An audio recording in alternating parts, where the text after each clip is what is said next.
maxay kula tahay misana aad moodaysaa derbigaani ilaysyada isugu tegi wax kale ma ahan waa carruurta oo aan ka codsaday in si guud aan u tusno bulshadeena qoryaha ay ku aadiyaan derbigaani waa astaan waa liif caddeynaya in qofka uu ku toosan yahay maxaad mooddaa halkan inuu yahay waa iftiin waa ilays ka soo baxaya liifka qoriga sniberka ah run maahan waa artificial waa toys qalabka carruurta balse iftiinkiisa bal arag gaduudkii aad soo aadi wareeji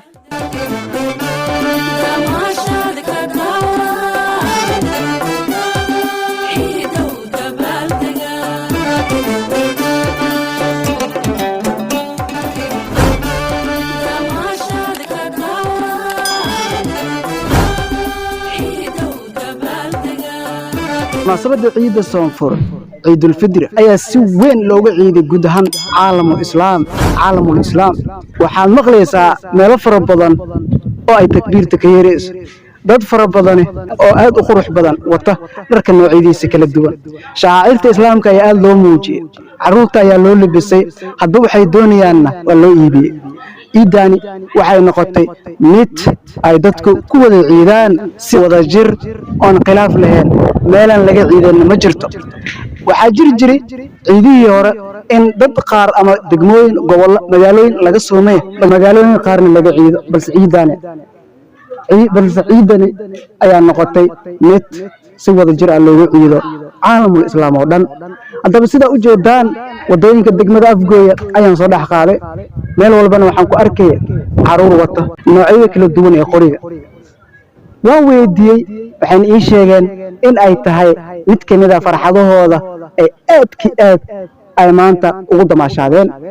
waxaad arkaysaa in si koox laisku balansanay waxaad arkaysaa in xaafad loo duulayo laakiin waan ugu digay dhibaatada uu leeyahay qorigani waayo waxaa dhici karto in qof kale mirta ka bixaysa ay isha ka bujiso haddaba saameyn badan uu leeyahay haddii carruurta laga waanin misna laga dhiirigelin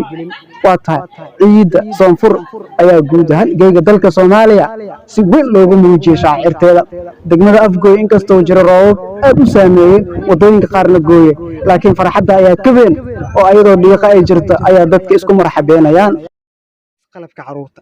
balse iftiinkiisa bal arag gaduudkii aad soo aadi wareeji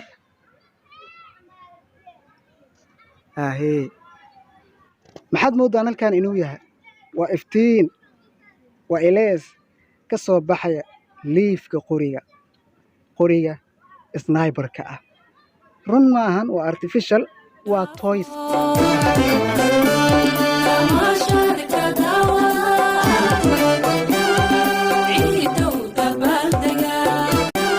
sidoo kale waxaan la kulanay mid ka mid ah dhalinyarada aadka u damaashaadaya galabta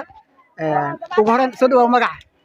bismillah anigoo aan magacayga xuseen maxamed daayir maanta aad waxaan ugu faraxsanahay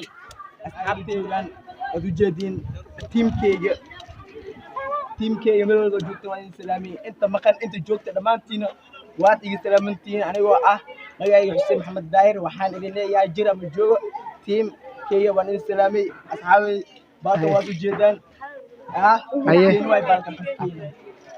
nacam waa yacni waxaa tahay guddoomiyaha guud qoriga ugu weyn oo wadataa hagaag bal qorigaan magaciis kurigana haye BKM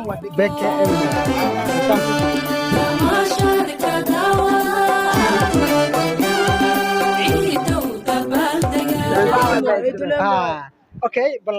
isticmaalkiisa nooga hadal bal qasnadiisa sniper waa u jeedaa qasnada waa taamiha qasnadiisa waa kana haye ay buuxaan wujadido wallahi waa buuxda marka kan dagaalkii lagu galo waxaa waa ilmahaas wax badan oo laga soo qaadan karaa miya زايد سعونا مانتنا حافظ لنا ملعبو بالقري نعم وير عرور كلا هجاك وير أت وين عربنا معنا بالقري نعم مركع وإذن يعني كان معنا ميقول سنتينو بالقري سيلنا بالقري سيلنا بالقري ميلا سارينا مرحل متعلم كوا مركب ماشي على قوب سكع يا صعبته يمغلى صعبت مغلى waxaa laga garabaa marka oo meesha aan aadno afar horey tagayaan leh gadaal inta kale macnaa qaybta dhaxda iyo qaybta kale snipers-kana ma inta la geynaa snipers meel aan sarinaa ma maqashiin ayaamaha la doortay